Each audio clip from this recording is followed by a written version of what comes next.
Adik-adik, jumpa kembali dalam pelajaran matematika. Kali ini kita bicara tentang statistika, yaitu penyajian data atau menganalisis data. Nah, di dalam penyajian data ini kita akan pelajari tentang diagram batang, diagram garis, dan diagram lingkaran. Nah, selanjutnya, sebelum kita mempelajari tentang diagram batang, adik-adik bisa perhatikan dulu apa itu statistika, apa itu data, dan apa itu statistik.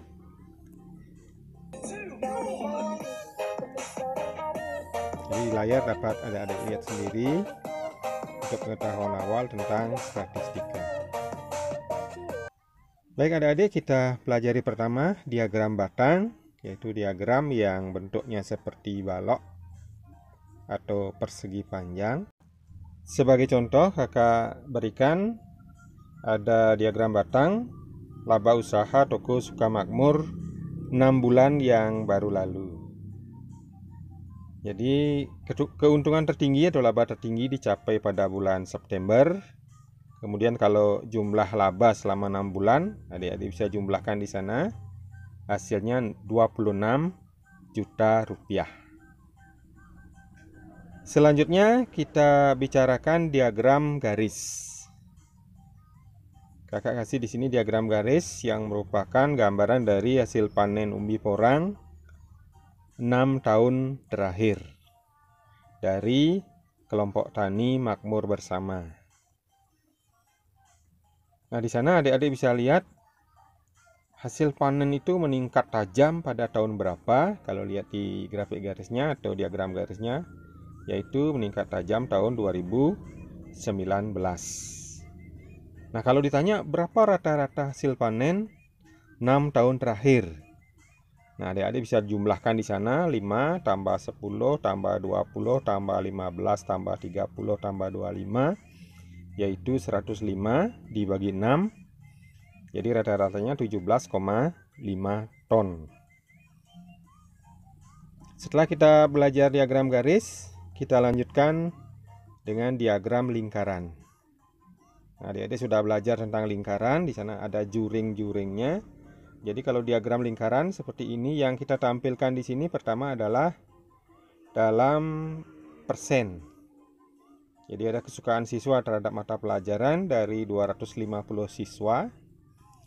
Yang suka IPA, nah di sana ada 20%.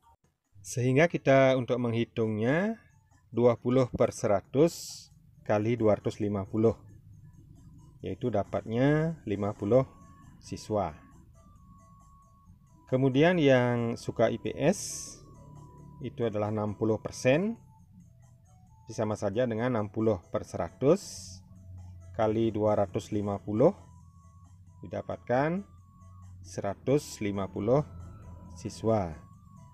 Yang suka bahasa Inggris, nah di sana adalah 8%, berarti 8 per 100 kali 250 didapat 20 siswa. Dan untuk yang suka matematika 12%, berarti 12 per 100 kali 250 kita dapatkan 30 siswa. Itu adik-adik, jadi hubungannya antara persentase dengan banyaknya siswa yang menurut kesukaan mata pelajarannya. Diagram lingkaran juga sering ditampilkan dalam satuan derajat. Jadi sudut pusatnya masing-masing juring itu dituliskan dalam derajat. Kemudian kita mencari berapa banyak siswa yang suka mata pelajaran tersebut. Bisa seperti itu. Nah, kalau dalam satuan derajat, berarti kita bisa menghitungnya yang suka IPA, gitu ya.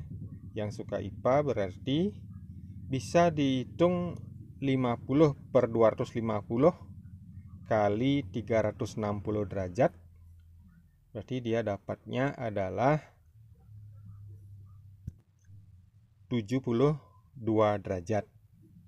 Kemudian untuk yang suka IPS, 150 dibagi 250 kali 360 derajat itu didapatkan 216 derajat.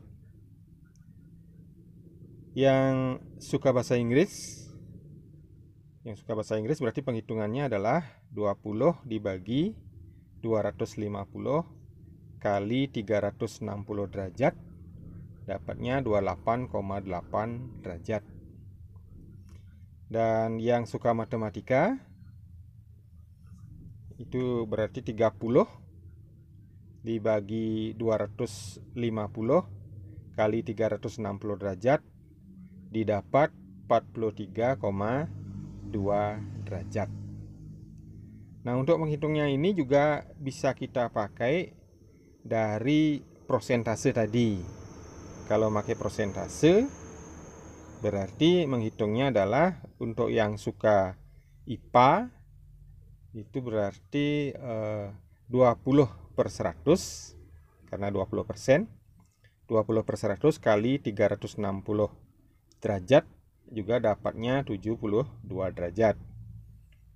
Kemudian yang suka IPS 60/100 kali 360 derajat dapatnya 216 derajat. Untuk bahasa Inggris dapat 28,8 derajat dan matematika 43,2 derajat. Demikian dulu adik-adik. Sampai jumpa pada video berikutnya. Dan selamat belajar.